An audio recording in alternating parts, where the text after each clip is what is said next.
All right, folks, hold on to your seats because this is a bombshell. The new Superman movie, directed by James Gunn, might be in serious trouble. And no, I'm not talking about just a simple delay. I'm talking about a real chance this movie might not even make it to theaters. Wait, what? What kind of mess is this? Relax, take a deep breath, and stick with me. I'm about to break down this insane situation that no one saw coming. And if you're new here, let me tell you, you're in the right place. On this channel, we cover movies, games, and pop culture, always straight to the point, no nonsense. Oh, and stick around because in the second half of this video, we're reading comments. So if you want to join the conversation, drop your thoughts below, and you might get a shout out in the next video. If you thought DC already had enough problems in recent years, well, brace yourself. Out of nowhere, the estate representatives of Joe Schuster, one of Superman's creators, have filed a crazy lawsuit against Warner Brothers and DC Comics.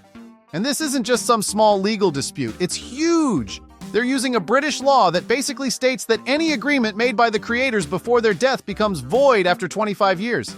And guess what? That deadline just hit in 2025! This means that technically the rights to Superman no longer belong to DC. They now belong to the creators' families. And worse, they're demanding that all Superman projects be suspended until this legal mess is settled. In other words, James Gunn's Superman movie, scheduled for release in July 2025, could be blocked. Now let's rewind a bit. Do you know who actually created Superman? It was Jerry Siegel and Joe Schuster, two friends who brought the hero to life back in 1938. Siegel was the writer, the guy who crafted Superman's stories, while Schuster was the artist, the one who gave him that legendary look. Superman first appeared in Action Comics #1, back when DC Comics wasn't even called DC yet. At the time, the company was known as Detective Comics. Now here's the wild part. Joe Schuster died in 1992, and Jerry Siegel passed away in 1996, more than 25 years ago. And that's exactly the loophole their families are using in this lawsuit. So the big question is, could this lawsuit actually cancel the Superman movie? And even crazier, could DC really lose its most iconic hero just like that? Let's break this down. And you know what's even crazier? This has happened before, multiple times. Since 1947, the families of Joe Schuster and Jerry Siegel have been battling in court, trying to reclaim the rights to Superman. But this time, things could get way more serious because of a British law that nullifies any agreement made before the creator's death after 25 years. In other words, after that deadline, the rights automatically return to the heirs or the estate managers of the creators. And, well, 25 years have already passed since Siegel and Schuster's deaths. So now, on January 31st, 2025, their families have filed a new lawsuit demanding that all Superman projects be suspended until this legal battle is settled. Now tell me, could the timing be any worse for DC?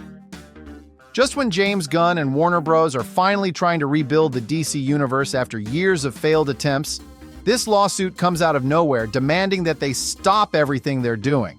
And of course, Warner Bros. Has already announced they will appeal. They claim they don't agree with any of this and insist that the rights are still valid. They're trying to act calm and collected, but I have a feeling that behind the scenes, they're in full panic mode. And the worst part? This isn't even the first time this has happened. Back in the 2000s, the creators' families sued DC again. At first, the case seemed to be going in their favor, but in the end, the 2001 agreement ensured that DC kept the rights. Until now. Because now the ghost of Joe Schuster has returned to haunt Warner Brothers once again, and this battle could change Superman's future forever. Seriously, this has turned into a full-blown soap opera, but not just any soap opera, one that has lasted decades. And if you think this lawsuit is something new, oh, you have no idea. The very creators of Superman sued DC way back in the day. All right, buckle up, because here comes the history lesson. It all started in 1938, when Joe Schuster and Jerry Siegel created Superman and sold the rights to DC for $130. Yes, you heard that right, a measly $130. Adjusted for inflation, that's less than $3,000 today. Now just think about how much money Superman has made for DC over the decades. Yeah, terrible deal for them. But wait, it gets worse. The two kept working for DC and were making decent money until 1947, when DC published a story about Superboy. And that's when Joe Schuster had a light bulb moment. Hold on. DC bought the rights to Superman, but not to Superboy. Boom! Lawsuit against DC.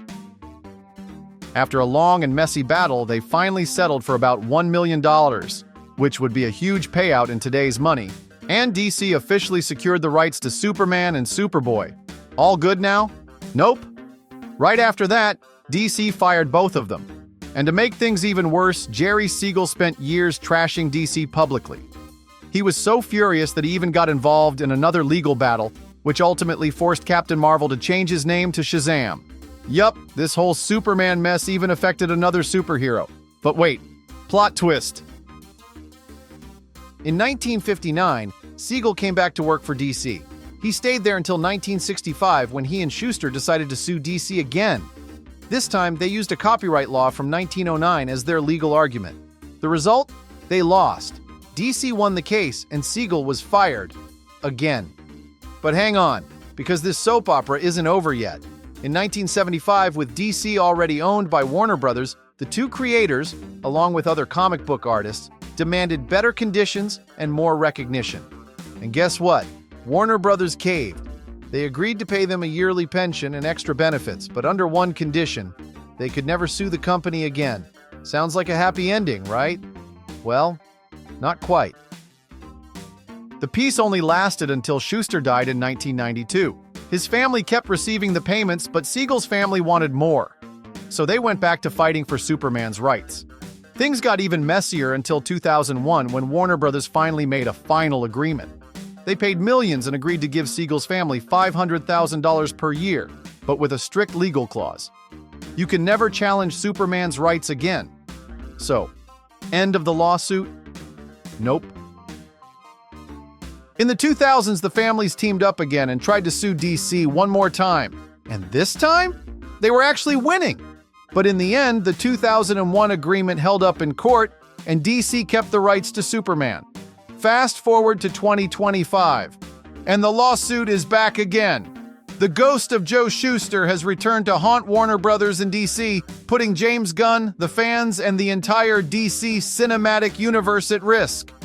And all we wanted was a decent Superman movie, but nope.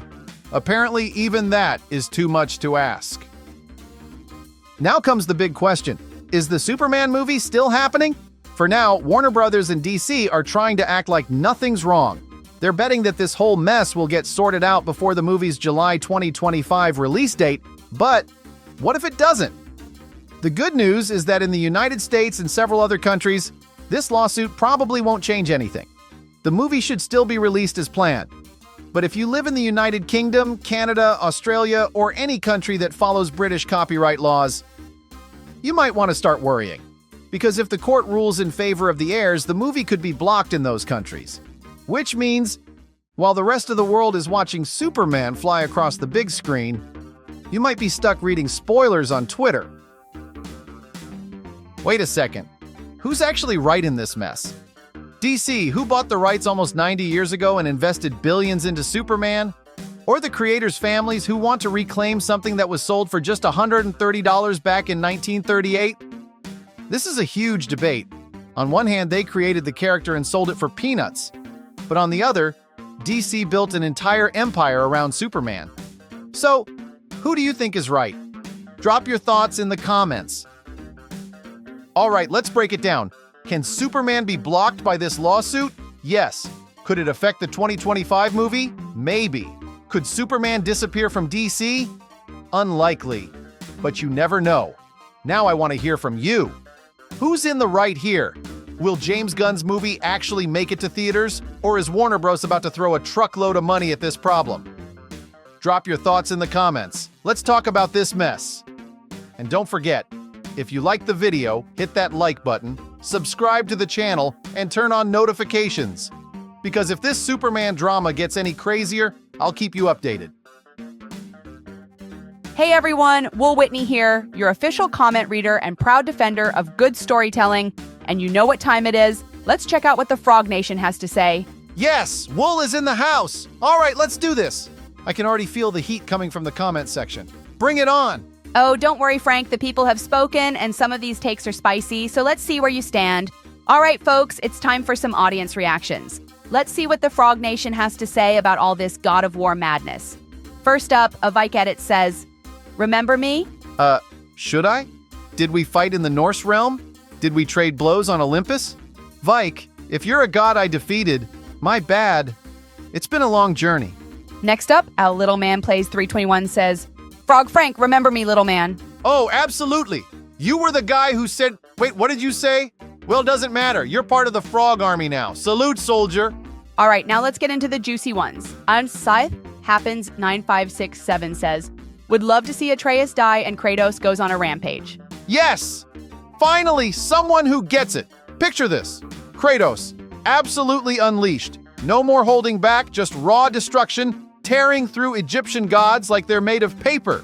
This is the god of war we need.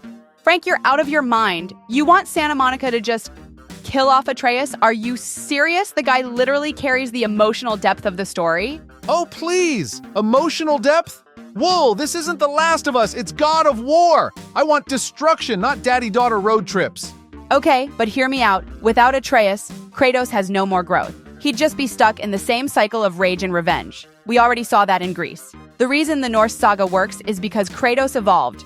Blah, blah, character growth, blah. Look, I respect the whole Kratos is learning to be a better person arc, but at the end of the day, people play this game to destroy gods. And Atreus? He's just slowing him down. Slowing him down? He literally saved Kratos multiple times in Ragnarok. Who do you think figured out the Tyr situation? Who helped unlock the secrets of the giants? Atreus isn't dead weight, he's the future. Wool, if Atreus is the future, then we're in big trouble. Because the second Santa Monica makes us play as him for an entire game, I'm out. Imagine spending 20 hours picking fruit, talking about feelings, and fighting tiny Draugrs while Kratos is off-screen doing the cool stuff.